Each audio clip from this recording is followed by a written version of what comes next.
Welcome, everybody, to the Healthy Habit Podcast, episode number 215. Live right now with not live, sorry, we're pre-recorded, but this will be coming out in about a month and a half, so make sure you check your calendars, folks. This is a part one of two series with Dr. Kate Rhéaume. We're talking all things natural factors here today and much more.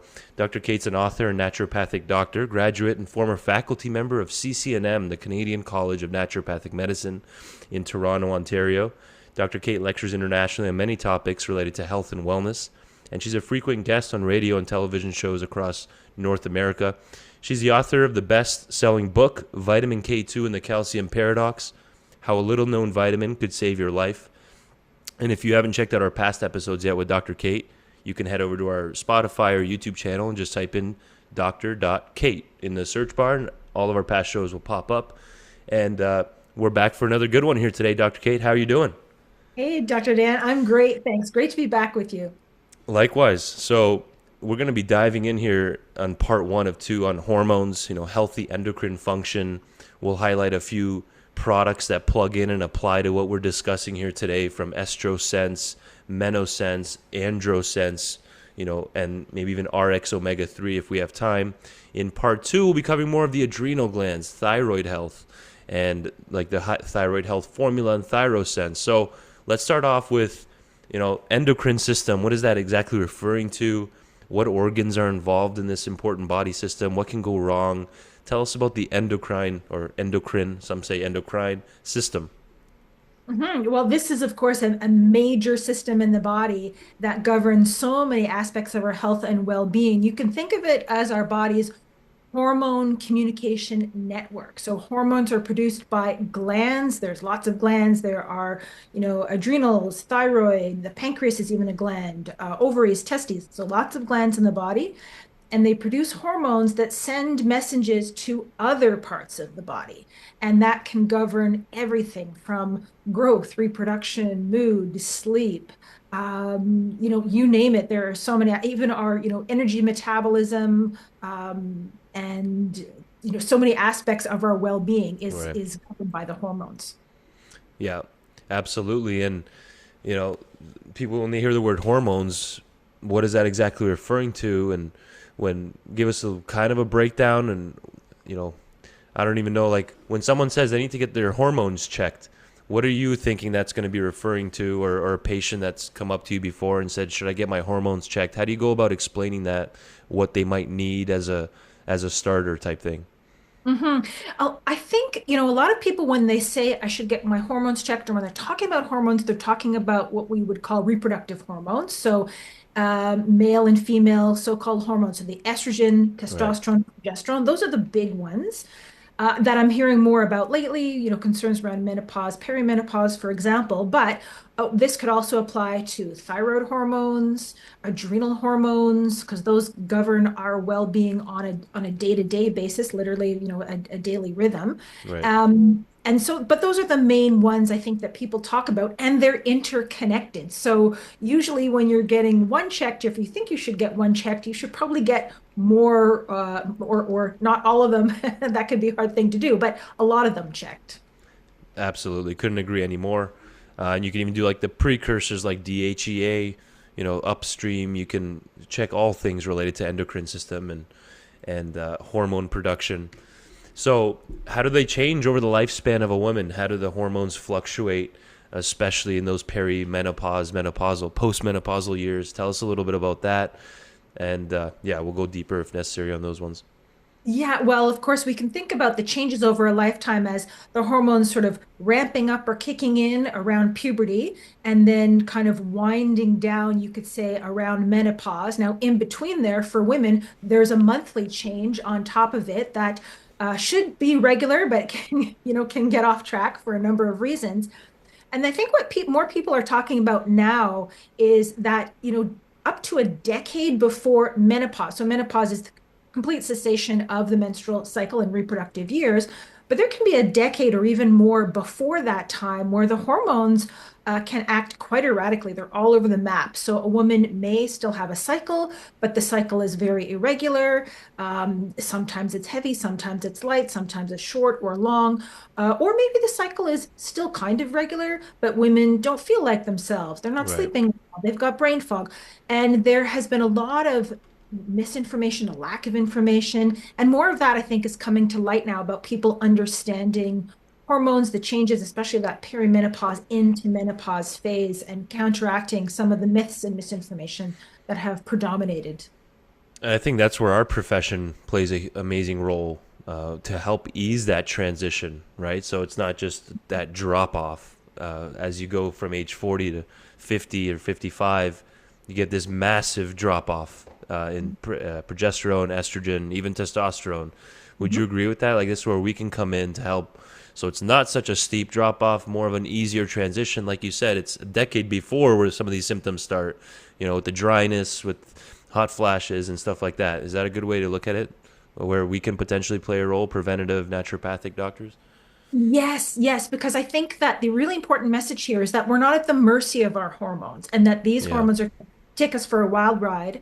But there are things we can do about it. So whether or not you're going down the path of, say, hormone replacement therapy, and again, this applies to men and women because men experience andropause, so decline in testosterone.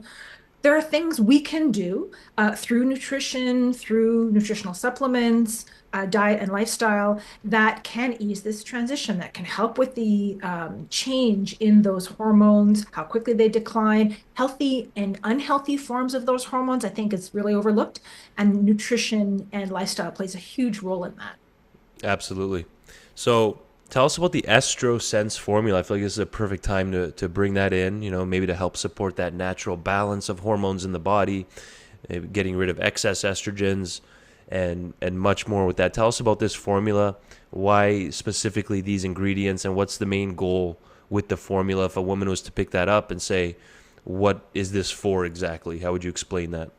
Mhm.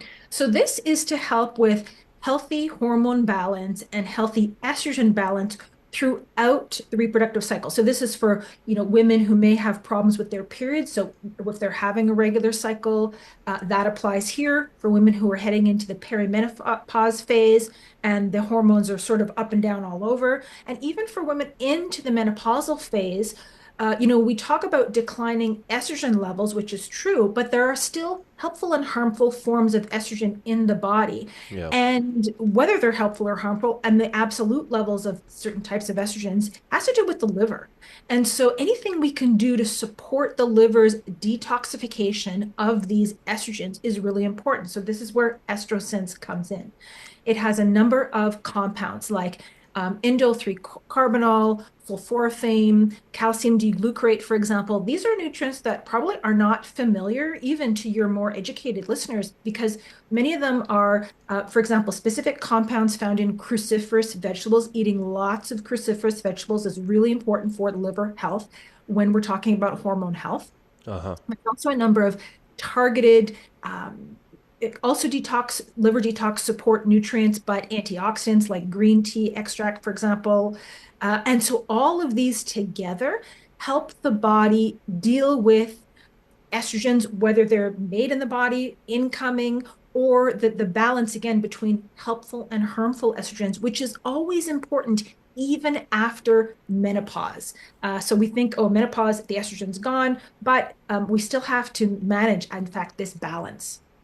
Right. There's that estrogen progesterone ratio too that we need to look at Mhm. to make sure it's all about the balance, right? It's like a symphony.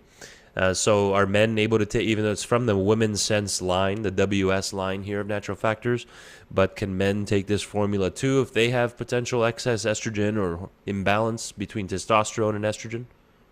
They sure can. And this is important because, one of the sources of excess or harmful estrogens is coming from the environment. These are xenoestrogens. And so these are, we can talk about these, in and around us and affecting both men and women. Yeah. And so men also need that liver support to help detoxify these. Now, sometimes the estro in the name of this product, which is really a liver support product, but the estro part can throw men off. Yeah. And so there is the androsense T correct.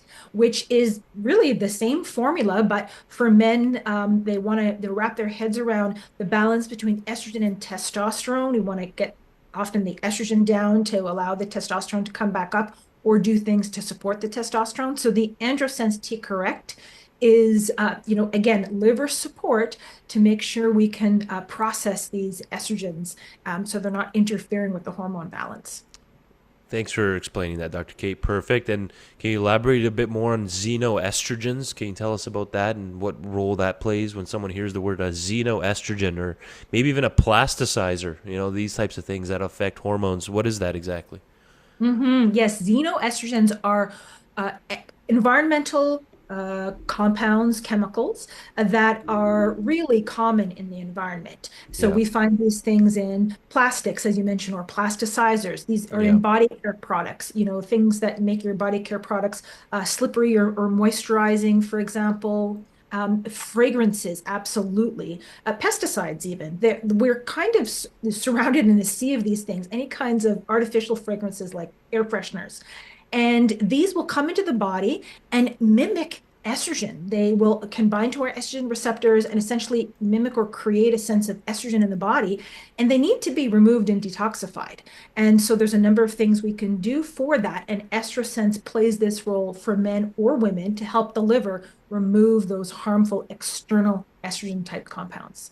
Like you said, it's basically a liver formula, It is, yeah. right? It's liver support for the specific pathways that help to clear these kinds of compounds. Absolutely. With the dim to the milk thistle and even turmeric. Turmeric's really good for the liver. A lot of people don't realize that. They think it's just for pain. Plus, then you have the sulforaphane in there from the broccoli sprouts. Just bought a bunch of broccoli sprouts the other day, by the way. It's super efficient way to get all Mhm. that. It's like taking pounds of broccoli and just putting it into the sprouts, like 10x more concentrated with the nutrients and the sulforaphane in there. So amazing. Thank you for highlighting that product, Dr. Kate. So the Androsense T Correct, basically it's the male version, but they can technically, if that's out, they can still take the EstroSense if that ever comes up. Absolutely. The formulas help men and women. The pathways in the liver are the same for the management and detoxification of these types of estrogen-like compounds, but we found the men just would not reach for the bottle that had the estro in Yeah, the I name. got you. So Yeah. new bottle came out for men. But yeah, if that's out of stock, then the guys can take the same one. Okay, perfect. Shifting gears to really specific in heading into perimenopause, women who are already postmenopausal, what are the most common symptoms there? Then we'll plug in the MenoSense formula, and that may take us to close to the end of this part one. But yeah, let's start there. Tell us a little bit more about that perimenopause, postmenopausal journey. A lot of the patients here at our medical center are 50, 45, 55 and above, or right at 50. I just had someone right at 50, and they're already having a lot of these symptoms. But tell us about these symptoms. What does that look like? What should they have on their radar? Especially, like you So said, that decade before where it could start. exactly. The decade before is, there's an erratic change and the hormones are all over the map.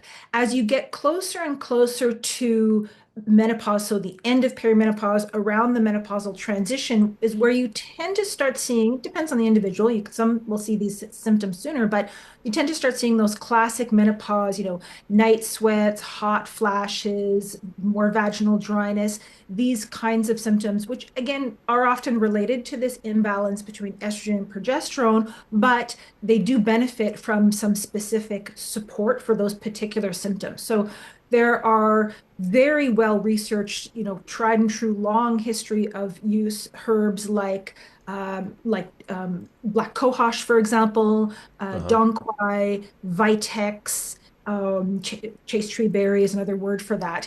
And these particular herbs, above and beyond the liver support, which is helpful for everybody at any stage, for people and women with those specific symptoms, these herbs can provide a lot of relief to either help you get a better night's sleep or help manage the hot flashes during the day. And I'm pulling that up right here again. MenoSense, kind of like EstroSense, but MenoSense specific to that perimenopausal, postmenopausal age range, right? So it provides targeted support for symptoms associated with menopause, like you mentioned, the hot flashes, night sweats, and some key differentiators here. We have real specific kind of female women's health herbs like the Don Quai, chasteberry. Can you tell us a little bit more about these specific ingredients, even the hesperidin at 40%? Yes, hesperidin, that is one that has been shown to be helpful with blood vessel health. So sometimes with the hot flash and as night sweats, we see unusual, say, vasodilation or reactions in the blood vessels that will contribute to those symptoms, as well as the vitex or chasteberry, chasetreeberry. That is a herb that has been shown to help support naturally progesterone levels. And again, that can address that imbalance we find between progesterone and estrogen at this time. And then donquai as well is a herb that has been used for centuries in traditional Chinese medicine as what was sometimes called like climacteric support or support during this kind of transitional phase for women. Got it. And so how would this look like? Would they cycle this throughout the month? What would be maybe a starting protocol that you've seen? Of course, we're not giving any prescriptions, just what have you seen with how this should be taken? Mhm. So often at this point, women who are reaching for or looking for this kind of relief frequently don't have either a cycle or a regular cycle. And so, depending on whether you're more troubled by hot flashes or night sweats, you can take this either more so during the day or even more so at night as you go to sleep, and tailor it to the individual timing of the symptoms. Some people struggle with more one or the other. For people who take both, this can be taken throughout the day, or day, morning and night to help with the hot flashes and night sweats. Got it. Perfect. So, guys, if you're just tuning in, I highly suggest go back and repeat this episode. This is episode number 215 with Dr. Kate Rhéaume. We've been covering the endocrine system, which hormones are typically being checked in blood work when someone says, I need to go check my hormones. How can they change over a woman's lifespan? We've even highlighted 2 formulas here that pertain to this specific topic, like EstroSense and MenoSense, both through the Woman's Sense line and Natural Factors. EstroSense, men can use it as well if we're out on the andro version of it. So keep that in mind. We talked about xenoestrogens, liver support, and much more. So action-packed episode as usual with Dr. Kate. So how about omega-3 fatty acids? Where does this all play a role in it? If people have heard of fish oils, you can even go to Bed Bath & Beyond now, Dr. Kate, and get fish oil. So help us understand this and the importance of high-quality omega supplementation with women's health and this whole topic of estrogen excess and much more. Perimenopause, postmenopausal. Women's health, hormone health for men or women, omega-3. I'm glad we had time to squeeze this in because omega-3 essential fatty acids really do provide a foundational support for the healthy production of hormones. And so it helps to put the hormones down the path of the helpful ones that tend to be protective against long-term or chronic diseases versus the pathway of the harmful hormones that can do the opposite. And so in addition to the fact that omega-3s are anti-inflammatory and they help support heart health and they help support cognitive health, all of these things, the risk factors can increase as women pass through menopause, estrogen levels drop, but omega-3 essential fatty acids and a high quality one. So this is where you said you can find them. I've also seen them at the dollar store. Wow. Quality makes a difference here when it comes to omega-3s in terms of purity, potency, making sure when the oils are created, they're not damaged or oxidized in that process. Environmental contaminants that are normally found in fish have been removed, and then that has been tested to make sure they're not there. So this is where the RX omega-3 really, stands above in terms of providing that purity and potency with your omega-3 essential fatty acids. That makes a lot of sense. And as these hormones drop over the life, in particular when we're talking about women's health, postmenopause, perimenopause, you're more prone to inflammation in the body, right? And osteoporosis and fractures and different inflammatory illnesses, diseases, as you transition into the menopausal years. So this can help regulate that inflammation, right? And most people that live in North America, they're not getting enough omega-3s each day. I think it's like in Japan, they get 15 times the amount of omega-3 fatty acids that we do here in North America on a daily basis. So you have anything to add to that or anything else pertaining to like longevity, like the blue zones, anything there that we can learn from? Definitely the increase, but there's so many different aspects of I know, it. right? Yes, getting in more omega-3s. And then, but it's also problematic, for example, eating large fish, like the salmon, for example. There's environmental contaminants there. So Yes.